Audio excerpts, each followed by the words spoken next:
ನಿಮಗೂ ಬ್ರೆಡ್ನ tea, coffee, toast ಅಥವಾ ಸ್ಯಾಂಡ್ವಿಚಲ್ಲಿ ತಿಂದು ಬೋರ್ ಆಗಿದೆಯಾ?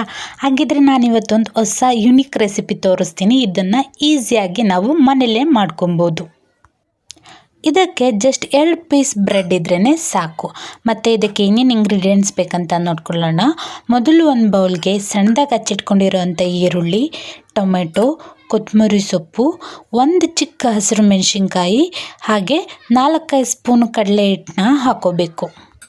ಆಮೇಲೆ ಇದಕ್ಕೆ ರುಚಿಗೆ ತಕ್ಕಷ್ಟು ಉಪ್ಪು, 1 ಟೇಬಲ್ ಸ್ಪೂನ್ ಗರಂ ಮಸಾಲ, ಹಾಗೆ 1 ಚಿಟಿಕೆ ಅರಿಶಿನ ಹಾಕಿ 1 ಕಪ್ ಆಫ್ ವಾಟರಲ್ಲಿ ಇದನ್ನು ಕ್ಲೀನಾಗಿ ಮಿಕ್ಸ್ ಮಾಡ್ಕೊಬೇಕು. ಇದ್ರ ಹದ ಹೇಗಿರಬೇಕಂದ್ರೆ ಸ್ವಲ್ಪ ತೆಳುವಾಗಿರಬೇಕು. ಅದಕ್ಕೆ ಇನ್ನೊಂದು ಸ್ವಲ್ಪ ನೀರನ್ನ ಆ್ಯಡ್ ಮಾಡಿ ಚೆನ್ನಾಗಿ ಇದನ್ನು ತೆಳುವಾಗಿ ಕಲಸಿ ಮಿಕ್ಸ್ ಮಾಡಿ ಇಟ್ಕೊಬೇಕು. ಈ ಹಿಟ್ಟು 5 ಮಿನಿಟ್ಸ್ ನೆನೆಯೋದಕ್ಕೆ ಬಿಡಬೇಕು. ಇವಾಗ ಆ 2 ಬ್ರೆಡನ್ನು ತಗೊಂಡು ಅದನ್ನು ಮಧ್ಯದಲ್ಲಿ ಪೀಸ್ ಮಾಡ್ಕೋಬೇಕು. ಅಂದರೆ 2 ಬ್ರೆಡ್ಸ್ ಇದ್ದರೆ ಅದನ್ನು 4 ಪೀಸಸ್ ಮಾಡ್ಕೋಬೇಕು. ಸ್ಟವ್ ಮೇಲೆ ಒಂದು ತವಾ ಇಟ್ಟು ಅದಕ್ಕೆ ಎಣ್ಣೆ ಹಾಕಿ ಕಟ್ ಮಾಡಿರೋ ಬ್ರೆಡ್ನ ಈ ಹಿಟ್ಟಲ್ಲಿ ಚೆನ್ನಾಗಿ ಮಿಕ್ಸ್ ಮಾಡಿ ತವಾ ಮೇಲೆ ಹಾಕೋಬೇಕು. ಹೀಗೆ ಇನ್ನೊಂದನ್ನು ಸೇಮ್ ಹಾಗೆ ತವಾ ಮೇಲೆ ಹಾಕೊಂಡಾದಮೇಲೆ ಇದು ತಳ ಒತ್ತದೇ ಇರೋ ರೀತಿ ಸ್ವಲ್ಪ ಆಯಿಲ್ನ ಇದಕ್ಕೆ ಆ್ಯಡ್ ಮಾಡ್ಕೊಬೇಕು.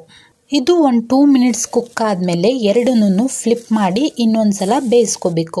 ಹೀಗೆ 5-5 ನಿಮಿಷಕ್ಕೂ ಇದನ್ನು ಫ್ಲಿಪ್ ಮಾಡಿ 2 ಕಡೆ ಕ್ಲೀನಾಗಿ ಬೇಯಿಸ್ಕೊಂಡು ಇದು ಮೇಲೆ ಗಟ್ಟಿಯಾಗಿ ಚಪಾತಿ ಥರ ಬೇಯೋವರೆಗೂ ಹೀಗೆ ಫ್ಲಿಪ್ ಮಾಡ್ಕೋತಾ ಇರಬೇಕು.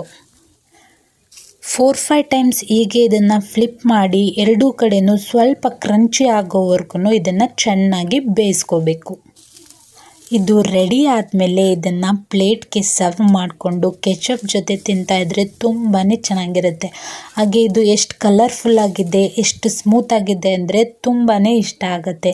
ನೀವು ಮಿಸ್ ಮಾಡದೆ ಇದನ್ನು ನಿಮ್ಮ ಮನೇಲಿ ಟ್ರೈ ಮಾಡಿ. Thank you.